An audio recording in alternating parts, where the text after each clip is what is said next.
I've worked as a security guard for most of my life. It's not the most glamorous job, but it pays the bills.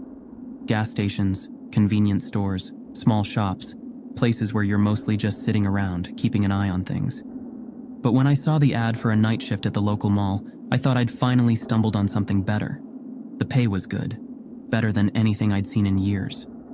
The hours weren't bad either, 11 p.m. to 6 a.m. It was just one building, and I figured it would be quiet and easy. How hard could it be? I could already imagine sitting back in the security office, watching the cameras, and walking around in a place that felt too big for the silence of the night. I applied immediately and got a call the next day. It was the manager, Mr. Hensley, asking if I could come in for an interview that afternoon. It seemed sudden, but I didn't question it. I needed the job, and the mall wasn't far from where I lived. I drove over, trying to shake the feeling that this was all happening too fast. Was the mall that desperate for a night guard?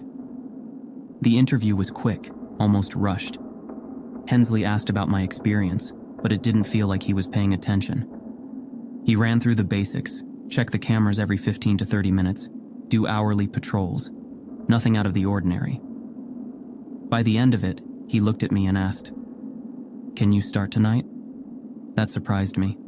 Most places want time for paperwork or background checks, but I wasn't about to argue. "Sure," I said, trying not to sound too eager. He looked relieved. "Great.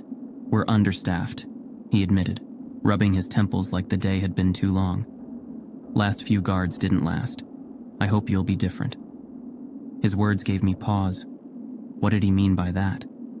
But before I could ask, he handed me a key to the office and told me to report at 11 p.m. sharp.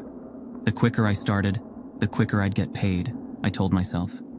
I shook his hand, left the office, and went home to get a few hours of sleep before my shift. When I arrived at the mall, it was dark and deserted. The parking lot, which during the day was packed with cars, was almost entirely empty.